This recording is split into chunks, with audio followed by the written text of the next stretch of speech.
Yan, good morning po mga kalingap, mga ka-Danjonatics. Yan, another day, another vlog. Wala ako, hindi ko kasama si Ato. Yung si another day, si another vlog at another ampaw. So ito guys, papunta ako ngayon doon sa ating beneficiary, no? Ito yung napuntahan ko dati. Napunta natin ng tulong. Tapos guys, mayroon pong tumulong, no? Ito yung pamilya na sira-sira ang sahig at mayroon pong tumulong, no, sa kagandahang loob ng Taiwan Danjonatic sponsor na napakasulid, no? Si Nel Fernandez, si Ma'am Prosi, si Bunsong Gala. Guys, sila po ang tutulong para mabago po ang sahig nitong mga pamilyang sirang-sira ang kanilang higaan. Kaya dadalawin ko ngayon at ipaalam sa kanila na mayroon na pong tutulong at ipapaayos na po natin habang hindi na umuulan. So samahan niyo ako guys, let's go.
Lisa yung pagagawa natin ng paparepair natin yung kanilang sahig. So akit yung bundok.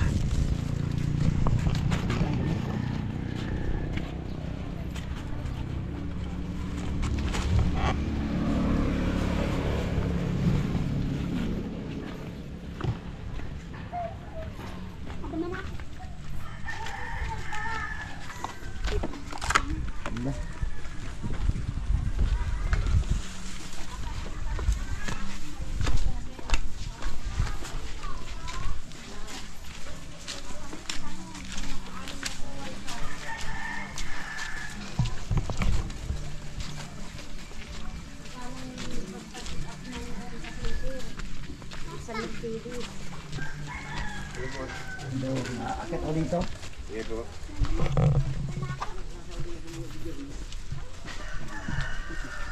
So guys, yung mga lugar dito, lagi silang baboy.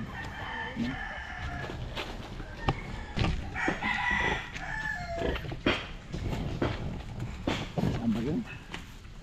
Dito yata yun. Ito. Hindi ko na alam guys kasi na ligaw na ako.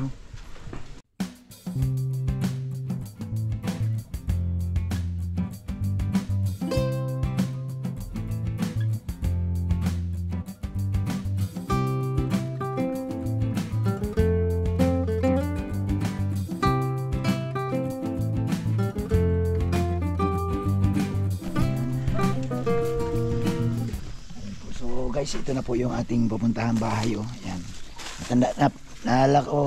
Natandaan nyo ito nung pinuntahan ko ito nung nag-abot tayo ng ayudang pamasko noong Pasko. Magandang umaga. So guys, ito na po. Oh, may dala tayong bigas at saka groceries. Yan. Sa kagandahang loob po ito ng Taiwan sponsor, no, na si Nili Fernandez, si Ma'am Prosi at si Bunsong Gala. So ito, tao po. Ayan. Makikituloy po. Yan, si Ma'am Analisa. Yan. So ito ate, oh, bigas, groceries, ha. Yan, galing po yan sa ating mga nagmamahal, no, nagmamahal sa inyo na si Ma'am Nel Fernandez, si Ma'am Prosi at saka si Bunsong Gala. So ito ngayon, may good news ako sa iyo. Kasi yung sahig mo diyan, ipapa-repair ta yan. Ha? Gagawin na nating plywood na makapal. So guys, ito ha, sa mga bagong viewers namin, isa kasi ito sa gustong tulungan ng mga Taiwan group. Kasi pakita ko sa inyo guys yung kanyang tulugan. Ate, dito ka nga ate. Ito yung tutulugan mo te. O, sige, pakita natin te para alam nila na i-repair. Dito po yung mga anak ko na. Ha? Dito po yung mga anak ko natulog. Saan? Dito. Ikaw mo saan ka mo natutulog ni mister? Diyan. Dito ka mo sa papag. So sila dito? Opo. Grabe. Wala bang kubra dyan? Baka may... Wala man po sir. Daga. Daga po meron. Mayroon. Ayan. Hindi guys, so ipapa-repair natin ito. Si grabe man talaga guys. Ayan. Ayan po, ang kanilang... ipakita ko lang ha. Total, ipakita tanani kasi papalitan naman na ng plywood na eh. Ayan. So yan po. Ayan. So ipa-plywood na ini. Bibili tayo ng plywood kung ilang plywood. So siguro yung dingding nila at saka na lang, no? Itong dingding nyo ate, ano na rin, ano? Ano to, sawali lang? Naku te, plywood ito inanay na. Yan guys, inanay yung plywood na dingding. Siyempre, mga ilang taon na ba ito tayo bahay ninyo? Mga ano na po, siguro 10 taon na po ta. Ito po ay 10 taon na? Pero maganda man din kasi nakayero sila guys. Ayos man, no? Ang problema lang talaga yung mga, ayan, no, mga siyempre dingding baga. Yan. So yun. So ito po, yun po yung ating gagawin ngayon. Kaya te, anong pakiramdam mo na mapapalitan na yung sahig mo? Ha? Natutuwa ako sir. Ha? Natutuwa ako. At maayos na yung sahig ng mga anak ko. Ayan. Saan yung mga anak mo pala ngayon? Naglalaba po sir kami nung dalaga. Sa ilog. Oo. Kaya pala guys, padating dito kanina, galing sila sa ilog. Yan, basa-basa pa sila. So, hindi pa nga po nagtapos. Yan na po, gagawin po yan natin, no? Itong sahig. Gagawin natin plywood yan na makapal para mas maganda. Ha? Kasi yan ang kinakatakot ko kasi dyan sa sahig nyo. Pwede kayong matusok. Yung mga anak baga muna maglakad-lakad dyan. So, pasalamat tayo na mayroon pong tumulong sa inyo. Yan, sa Taiwan supporters, Taiwan sponsor, grabe. Palakpakan. Anong pakiramdam mo? Natutuwa na ako sir, mga ayan, so ayan, grabe. So talagang kita paano, no? May mga pagbabago sa buhay natin. Kahit paunti-unti. Guys, hindi natin kayang baguhin lahat ang buhay nila. Ang mahalaga kasi makapagsimula tayo sa pamamagitan po ng sahig. Ngayon, sa iba pang sponsor natin, malay nyo kung ano pa yung kulang nila, lalo na yung dingding. Kasi ang dingding nila guys, madali man lang ito, plywood lang, salpak-salpak lang yan eh. Ang problema nga, kung walang isa salpak. So ito, kumot lang ito. Ano? Kumot lang ito. Opo, tagin ko lang po yan. Ayan. Ano ba ate Analisa ang hanap buhay ni Mr. At nasa sobrang ano lang po siya, sir. Nasa tios talaga. Dagat lang talaga. Tapos kayo naman, nag-asikaso sa mga bata. Nagtatarok din po ako, sir. Nagtarok-ani ako. Yung si Mr. mo sa pagbubukatot, magkano ang kinikita isang araw? Minsan po sir, pag mahina, Oo. minsan na 100 lang siya. Ay, grabe man. No? Minsan 100. 200. Guys, ang sinasabing bukatot, ito yung fishing, yung nanguhuli ng isda, no, sumasama yung mister niya doon sa nangiisda para lang para po magkaroon siya ng party. Kaso lang sa panahon namin dito sa lugar namin, mayaman kami sa ulan, mayaman kami sa sama ng panahon. Ayun, walang trabaho. Wala po talang. Oo, di ba guys, alam mo Ate Analisa, dito ako nakaranas ng December ulan. Ang Pasko malungkot.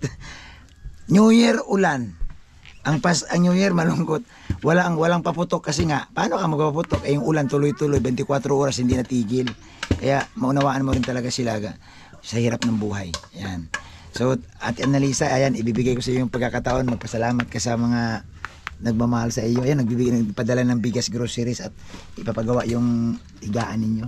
Ay, salamat po sa lahat ng tumulong sa amin at sa nagbigay po ng grocery sa amin. Yan. Maraming salamat po So, sa lahat. ayan, salamat na. Ate Analisa, yung mga anak mo ba tuloy-tuloy ang pag-aaral? Ilan sila ulit? 6 po. Ilan ang babae dyan? 3 po. 3 Tatlong lalaki. lalaki. 3 babae. So nag-aaral man niya lahat. Yun, very good guys, no, na wala pong lumiliban sa school. So Graduating na po yung panganay ko ay grade 12. grade 12. Oo. So ano ang may mga uniform ang mga bata? Meron na. Ha? Meron na po. Mayroon man. Ano pa bang kailangan ng mga bata? Mga notebook, papel, mayroon man din sila? Yung isang yung 2 anak ko. Oo. Yung isang lalaki ko. Ito, anak mo ito? Yung bag. Ini, sa anak mo ini? Opo. Anak, pakita ka sa camera. Ano? Ito guys, si ate. Saan ka galing? Yung bag nila sir. Saan ka galing? Sa ilog. Gusto daw nila ng bagong bag. Ito? Gusto nila ng bagong bag.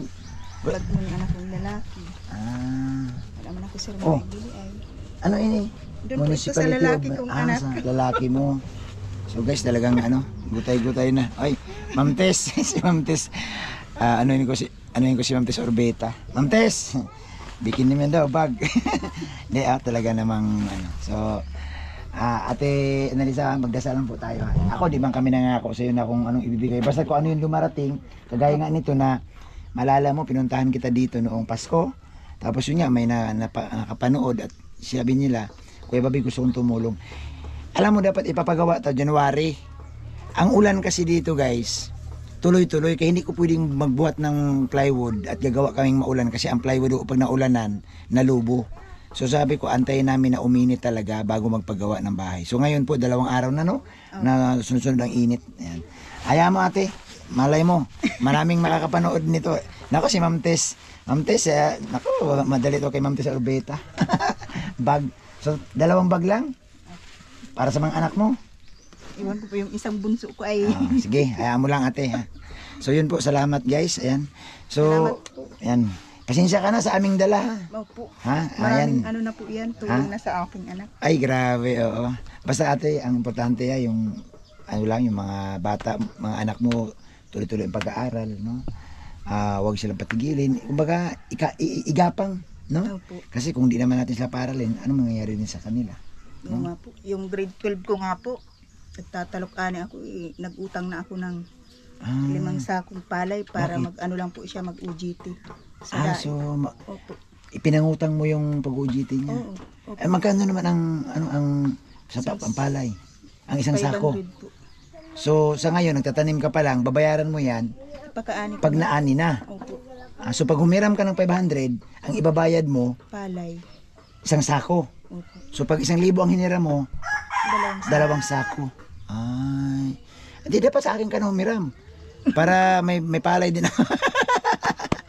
Ayan. So, ate, salamat po. So, guys, ito yung kanilang bahay. So, ang inyong lutuan, ganyan lang talaga? Uling lang? Opo. Ayan. Kahoy. Oo. So, dito sila ni mister niya natutulog. Oo, yan, oh. Sa bagay, ito, alam mo, ang problema lang talaga dito, matagal ka makapag-init ng tubig, no? Pero masarap ang guys, in fairness, masarap po ang luto sa kahoy or sa uling. Ang disadvantage lang nito pag yung nagmamadali ka bagang uminom ng kape, ay nako, matatagalan ka yan. Yan te, buksan mo yung pinadala ng mga sponsor. Oh, ito. Buksan mo na yan. Sige na, magmirinda ka na. O, may mga biscuit, kape. Yan, dilata. Yan, may noodles, corned beef. Meron din dyan. Ha? Ayan. Naway makatulong ka ng konti. Ay, sir, marami na ito, sir. Ha? Marami na ba? Ayan. May mga pambao na yung mga anak ko. Ay, salamat sa inyo. Pasok, sir. Ha? Oo, sige, salamat ate ha. Opo, salamat, sir. Thank you. Sa lahat po ng nagmamahal. Bigay sa amin. Ayun. So guys, ayan, welcome po, no.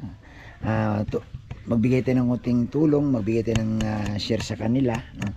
Ano itong paglalaban ninyo sa ilog talaga? Opo. Sa bagay, mas libre kasi, mas madali kasi maglabas sa ilog, no? Opo, pagkasabon po, madagpo pa lang, diretso ba? Diretso banlaw na, sabay uwi na din. So yun, maraming salamat. Ate, salamat ha. At Opo. pag-usapan natin, maghanap tayo ng karpintero, kung sino pwedeng gumawa nito. Yan. Yung kapatid daw po ng asawa ko. Sige, sige. Arwin. Oo. Nandyan ba siya? Ayan. Ayan. Bro, halika nga dito. Ito gagawa. Ha? Yan. Halika. Ikaw yung kaula niya? Estimate mo daw itong ano nila sa loob. Sa ano po? Plywood? Oo, plywood. Ito guys, ang gagawa. Estimatein mo daw yan kung ilang plywood ang magagamit dito. Ay, yung sahig. Sahig lang muna, sahig. Oo. Ano po yan? Ano? Basta ito, apat na plywood. Oo. Apat. Kasi sobra naman yun. Oo, so ang ano yan, basta ang pag ano, dugtong-dugtong ka na lang. Sirohon na lang. Sirohon na lang. Yan. Apat. So ang gagamitin nating plywood dyan, yung ano? Hardeflex po. Hindi, makapal. Ay, yung makapal. Oo. Marin yung basta ang gusto ng Report. mga report. So ito, tanungin kita. Ito, harap-harapan. Magkano labor mo dito? Pagkiyawan na tayo, wag na tayo mag-arawan. Sige po, pagkiyawan na lang. Oo. Ano, para malaman natin magkano ang pakyaw mo dito. Sa paikot po na Ito lang, basta ang punto ta dito, mawala tong kawayan ha. Lahat yan plywood na yung pagkano. Oo. Ay, sa dingding po, mayo pa po. Wala pa, basta dito Yan lang muna po tayo. sa ano. Oo. Itong dingding, mga ilang plywood ito pag nag-plywood tayo dito. Kasi patayo dyan eh. Oo. Ay, pahiga. Kasi ito ba niya ate, kunti na lang to, no? Oo. Babagsak na ito. Oh. Dapat ano yan, harigi. Pag nilapatan mo ng mga ano, ng dingding. Tapos yung mga ano niya, sira-sira man na rin. Sayang lang yung ano, plywood. So dapat talaga magpusti panibago. Puste. Kasi ito, iero ayos pa man eh. Madali lang po yan pag pinalitan ng puste. Angat lang sa yung pamakuan. Tapos sa baba. Sige. So ito, guys, ayan So ang suggestion ni Kuya, dapat talaga. Kasi hindi rin kasi maganda kung... Lalapatan mo ng ganyan, plywood. Tapos palitan naman. Oo. Mahanap tayo ng puste. At ang puste siguro kahit mga isa, dalawa, tatlo lang din. Apat. Apat. Isa, dalawa, tatlo, Anim. apat, lima, anim. No? Oo. Kahit dito huli na. Huwag na muna yan dyan. Ito, malaga ito. Sure. Oo. Yan. So yun po ang ating gagawin. So pag-usapan namin ni Kuya guys yung budget dito. Magkano nga abutin. Basta ano, ikaw nagagawa ha. Sige po. Kung kaya mo naman siguro yan. Hindi man siguro kailangan dito yung ano basta burati nga yung ano lang ba yung maayos yung tulugan. Ano sa tingin mo dito bro? Itaas yan siya o ganun pa rin ano ang distansya mula sa lupa? Ano, dapat mababa kasi yung ano eh. Oo. Di, ano lang siguro, parang ganun lang din siguro. Kahit ganyan lang. Oo, ganun lang no. Oo. Wag naman yung sobrang Taas. Oo, di ba? Yun. So sige guys, ayan. Basta kinontrata ko na si Kuya at siyempre pag-usapan namin to, no? Hindi natin kasi masabi sa inyo kung ilang araw niya gawin to. I-update ko kayo kung kailan, no? At siguro ipa-plywood ta na. Anong sa tingin mo, ano ba magandang dingding? Plywood po. Plywood na? Ano, yung... Ay, yung pero mas maganda yung ano, kasi hardeflex. Oh. Mura lang din naman yung hardeflex. Kaya nga, so mga ilang hardiplex yan bro? kasama na po yung ano, yung dingding. Oo, idingding mo na bro. Tapos dito, madingding pa din dito. Oo, ito ano mo rin dito. So, ito baga, open lang to, dito sila dadaan. Yan. Estimate lang muna, yan o. Tayo ang ano dyan, di ba? Hindi po. Pwede na higa. Pahiga na po. Higa na. Mababa ay. Mga 1.5 plywood yan. Walang, ay kunin ko yung ano ko para matansya. Sige, Yung kunin mo metros yung po. metros mo. Ayan. So ito guys, tama din naman kasi kung ipapagawa natin tong sahig. Tapos ito kita ko lang sa inyo. Aray, ito na. Ito guys kailangan talaga kung ipagawa tang sahig at saka ito hindi, wala din wala na, inanay na to yan. So gawin na lang natin na maayos yung kanyang dingding para medyo maayos yan at natin gawin yan. Siyempre huwag niyo po kaming iwanan. Ayan, Dungeonatics, alam niyo naman siguro ito nasa Taiwan group. Ayan. Huwag kayong mag-alala, papagawa natin talaga ito. Ayan. So salamat po. Ayan. Ate, salamat po ha. Opo, sir. Ayan. Salamat, sir. Ayan, huwag kang mag-alala. Maayos natin yung dingding ng bahay mo at saka yung sahig. Opo. Ayan. So ito guys, sarila. So ito po yung kanyang bahay. Sige bro, sukatin mo bro kung ilan. So, ayan po. Ano, pantay kayo.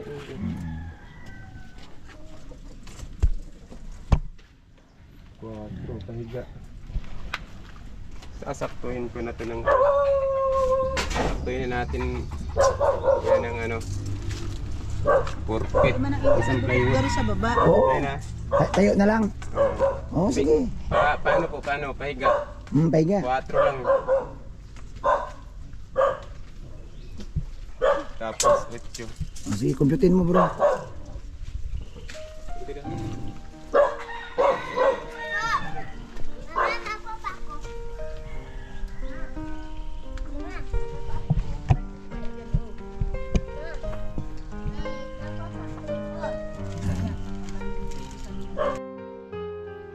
So ito guys,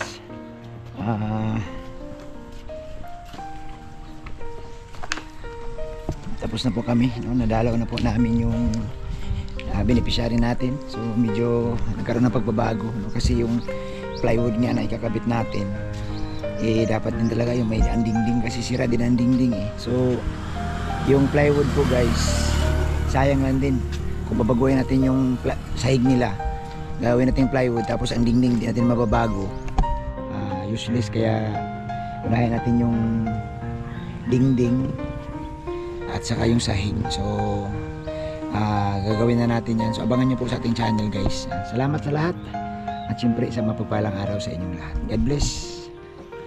Ingat po tayo. Bye bye.